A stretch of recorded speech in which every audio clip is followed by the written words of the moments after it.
Hello, wrestling fans. How are you? Hey, you know what happened at NXT for March the 19th, 2024? The opening match was Roxanne Perez versus Texie Pexy.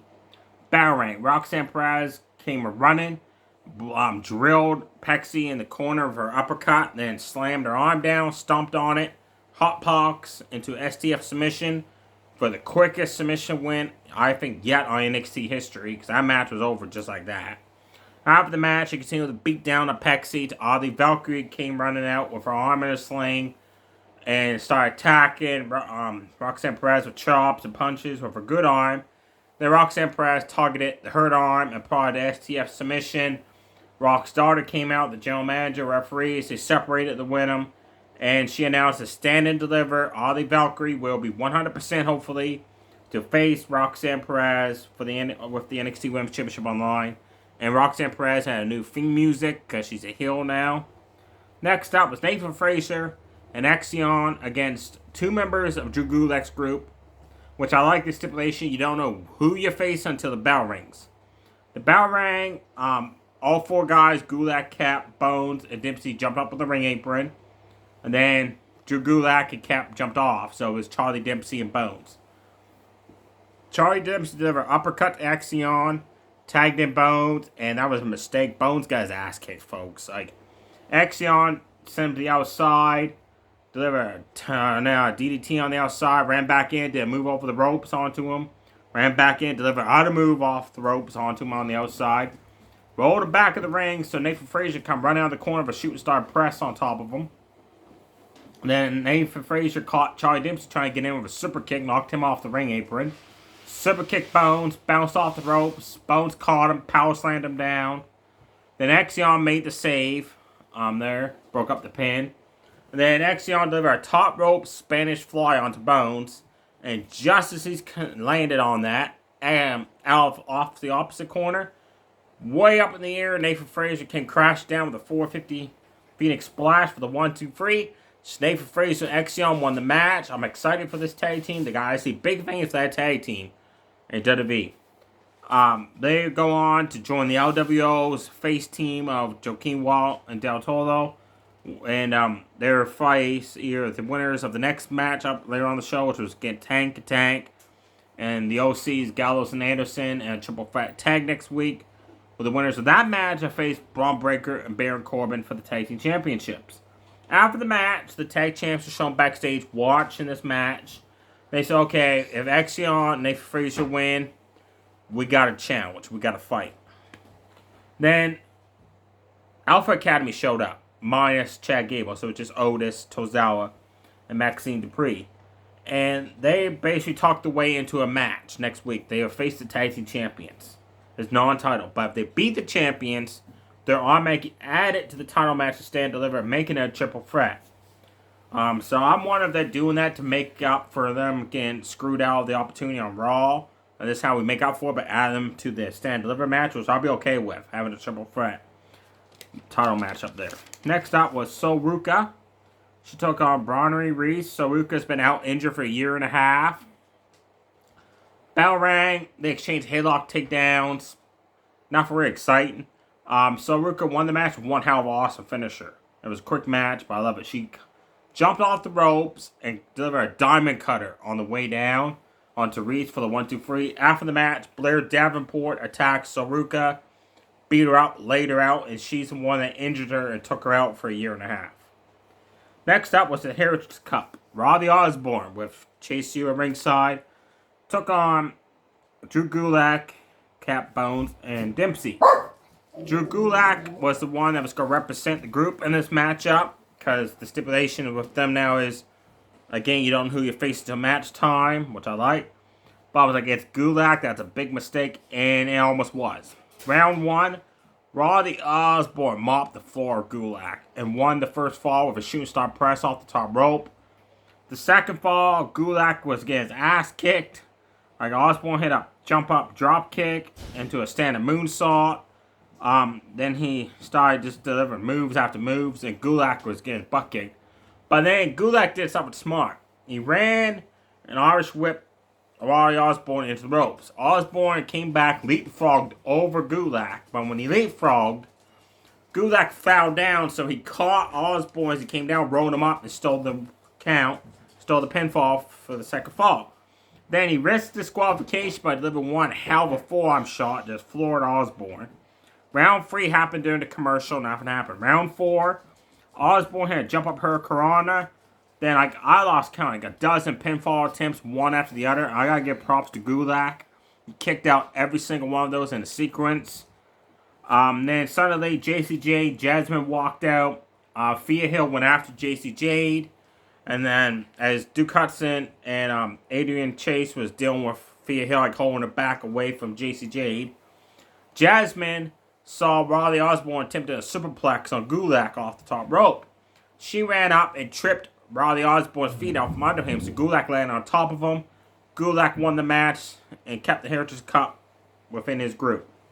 After the match, backstage, Thea Hill apologized to Riley Osborne for what happened. They're going to go out on a second date to make it up for it. Then she found out The Rock's daughter approached her and said, next week on NXT, you will face JC Jade or Jasmine. Thea Hill wanted JC Jade, but JC Jade showed up. She refused to wrestle Thea Hill unless she could beat Jasmine first. So next week is Jasmine versus Thea Hill. So I think you're going to see Thea Hill, JC Jade at TakeOver. Next up was Hank and Tank against Luke Gallows, Carl Anderson in the final #1 contender spot in the Triple Threat #1 contenders match. They started off, all 4 guys just throwing haymakers. Hank and Tank won the exchange. They isolated Carl Anderson and delivered a running double-team shoulder tackles, body shots in the corner. At one point, Hank tossed him way up in the air. Tank caught him. Back body dropped him on the way down. He picked up Carl Anderson, tossed him up way up in the air to Hank. Hank caught him, power slammed him down. Carl Anderson was just destroyed all match until Luke Gallows got in. He got in, big boot Hank right in the face, busted Hank's lip open. Body shots in the corner, chops, punches. Then tagged Carl Anderson, who delivered stumps in the corner, backed up, hit a running boot right to the face to Hank. Finally, Tank got tagged in. All 4 guys started fighting everybody again. Punches were throwing. What a brawl. This whole match was awesome. It was just like a straight out brawl fight. OC delivered a magic kill on Tank for the 1-2-3 to qualify. What a match. Your main event. Trick Williams against Noam Dar with Metaphor ringside. Noam Dar hit a running drop kick onto Trick. Trick bounced off the ropes, delivered like Booker T, Stevie Ray's old WCW side them hard kick, which was awesome. Then he tossed Noam Dar way up in the air and just blasted him on the way down for uppercut. Hit a running big boot right to the face. Noam Dar pulled Trick Williams to the outside of the ring, drove him into the steel steps. Then DDT'd him on the outside. Then backed up and hit the running forearm shot. Then he rolled Trick in the ring, ran off the ropes. Trick jumped up, caught him, sit down powerbomb. That was awesome. Noam Dar countered Trick's running boot to the face finisher into the ankle lock submission. He had that ankle lock on for like 6 minutes, folks. And Trick struggled to get out, and every time he went to get to the ropes, Noam Dar would pull him away and sink in the ankle lock some more. Trick finally got free with a rope break, but you could see it affected his leg. So Noam Dar sized him up, and Metaphor jumped up with a ring apron. Trick took care of Masu. Jackson jumped off, and the last legend went to slap him. Trick stopped her, turned around. Noam Dar went for the run-in punch finisher. Trick sidestepped him. 1-2-3, you winner, Trick Williams. After the match, Trick's like, hey, Camille Hayes, come on out, let's face each other. Suddenly, Camille Hayes' goons came out, his own private security force. They came out, surrounded the ring. The Camille Hayes came out on stage, but I noticed something was weird because usually he doesn't wear a hoodie, but he was. Then suddenly, Camille Hayes got in the ring. He was one of the security guards dressed up. Attacked Trick Williams, laid him out, and that's how NXT ended there. NXT, folks, was a lot better than Monday Night Raw for dang sure. Some stuff happened. Von Wagner and Mr. Stone were backstage arguing. Stone didn't like how Von Wagner carried him backstage after this match against Alexis King. Uma Thema Josh Briggs, Dijak had a segment in the ring to set up possibly a triple threat match at Stand and Deliver for the North American Championship. Shawn Spears was in a locker room segment watching a match. They didn't really show what match he was watching, but it just said when the bell rang and Shawn Spears said, "Good for, I'm happy that person won." Then it showed Joe Gacy crawling around on all fours in the locker room. Like, that was lame. Gacy's got to go. Tony the Don came out and talked about how he's going to beat Dragunov for the World Championship and Stand and Deliver. Dragunov appeared on the Titantron and said that, "No disrespect," he said, "but I don't want you to moan, bitch, and whine when I beat you at Stand and Deliver." And Dragunov said, "Well, let you know," he said, "you're not going to be 100% when you make it to Stand and Deliver, because next week you're facing Top Stacks. Top Stacks isn't going to win the match. His job is to make sure you ain't 100%, so I'm just at, added advantage for me, making that title match a lot easier for me to win." Lola Vice was shown in a training video, and let me tell you, Lola Vice, oh man, that was one awesome, sexy workout video she showed us, folks. She was kick striking this shadow boxing fame dummy, and man, after that she twerked and shook her butt. That was awesome. Then it showed Carmen, the karate lady. She was doing kick strikes, and I guess they're gonna have a match coming up to see who can deliver the best kick strikes. It showed Jensen Brooks storming out of the arena. Daisy Duke walked up to him and said, "What's the matter?" He said, "I didn't beat Umafima last week." He said, "Now Josh Briggs thinks he can beat him. Dijak thinks he can beat him. What about me? I gained him my afterthought," he said.